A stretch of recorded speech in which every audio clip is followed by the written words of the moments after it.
Good morning. My name is Sylvester here in Minnesota, and what I want to share is a bit painful, a bit sad. I hope it finds you able to take it.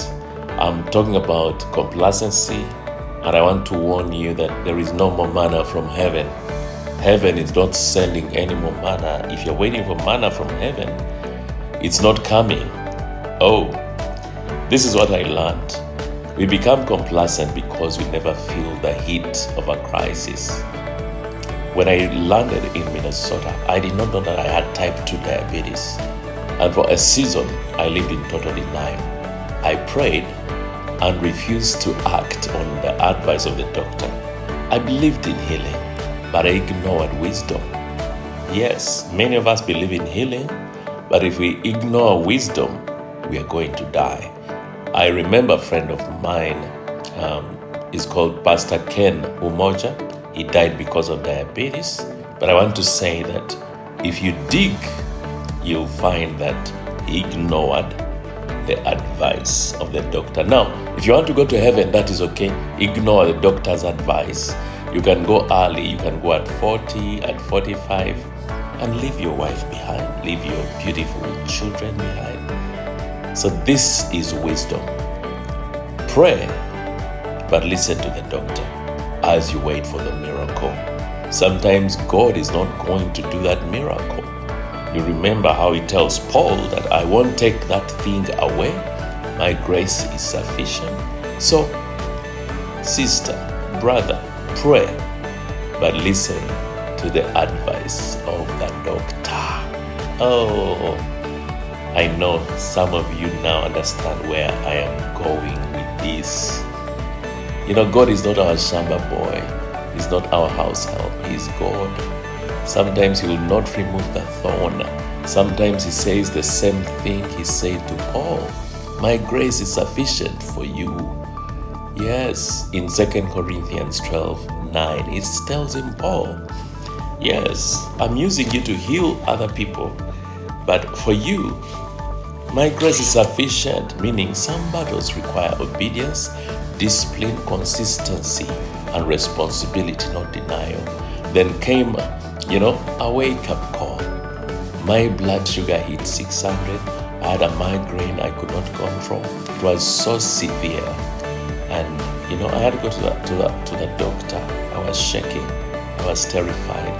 The doctor looked at me and asked me 2 questions. Do you have children?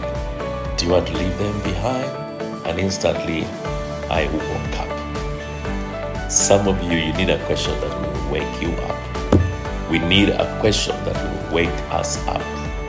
Yes, time to wake up. I thought about my daughter earlier, her face, her smile, and her future. And I made a decision. I must leave. I must fight. I must take responsibility. I began to do what the doctor said. Now my blood sugar is under control. Many of us need such a wake-up call because the same thing happens in our financial arena. We say we have no money, yet we refuse to do low-level jobs. You say, I have no money, and then, and the truth, there are no jobs, but there is a boda job. And you say, me? Driving a boda, it is because you don't have a beautiful daughter like Aliyah asking for chapati and you don't have 2,000 Uganda shillings. That's why you don't ride that boda. I want you to know that here in Minnesota, I'll do any job to buy pizza for my daughter. I am so embarrassed if my daughter says, Daddy, I want McDonald's and I don't have $20. Pride will kill you. Pride will kill you. Pride will make your family get lost. You'll be divorced because of pride. Dignity without income is not dignity. It is bondage.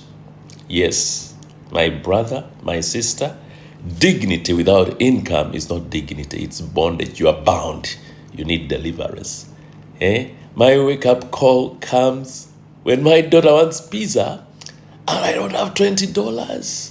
I have $0, no cash, no cents, no nothing. So embarrassing. It is so shameful for a pastor not to have $20. So shameful for a pastor to wake up. A pastor. I know this is humbling, but it changed me. I decided that I'll have my full-time job. But if the money is not enough, I will hustle. I'll do what it takes. I will mow lawns. I'll plant people's gardens. I will paint houses. I'll drive Uber. I'll do boda boda. I will do anything so my daughter can say, Dad, you are the best daddy. Hey, hey, hey, hey. Yes, many pastors have hidden behind the phrase full-time ministry. And I'm not saying that it's wrong to be in full-time ministry, but if you look properly, the pastors who are in full-time ministry have things in the ministry that pay their bills.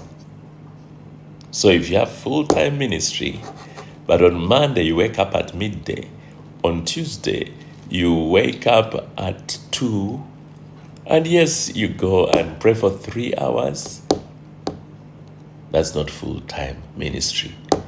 That is full-time stupidity.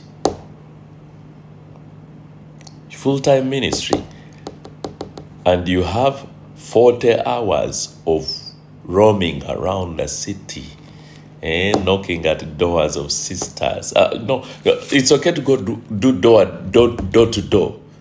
But before you do door to door, you have to feed your family. You have to feed your family. Yes. If you say you're in full-time ministry, but you on Tuesday, Wednesday, Thursday, you have 20 hours of free time. That's not full-time ministry. Full-time stupidity. You lose your marriage. You are begging for handouts. People see you and they begin to say, again, you have come. The Bible is not soft about this. The Bible is not soft about this. 1 Timothy 5:8 says, if anyone does not provide for his own, he is worse than an unbeliever. You're not just you are worse than an unbeliever. God does not reward laziness because we have a title. Paul, an apostle, worked. Paul the apostle worked. These hands have ministered to my necessities. Acts 20:34. That's Paul saying, if anyone will work, if anyone will not work, neither should he eat. 2 Thessalonians 3:10. It doesn't say, unless you are a pastor, unless you have dignity. No, it says, if anyone will not work, they should not eat. And God gave us 2 hands to work, 2 feet to move, 1 mind to think, 1 mouth to create, 1 life to maximize. This is the season to wake up. Stop waiting for manna. There is no more manna falling from heaven. Manna is not coming anymore. The manna ceased, and they ate of the produce of the land. Joshua 5:12. The manna is not coming. Meaning God expects you to work, plant, learn, hustle, create, build, sweat, produce. Stop waiting for angels. They come on assignment, not for daily meals. Yes, denial will delay your destiny. God provides, but man must participate. A crisis will wake you faster. Hallelujah. God bless you. I love you so much. Don't stone me. In fact, share this with somebody. Manna stopped. You have 1 life to maximize, and this is the season to wake up. I love you. Bye.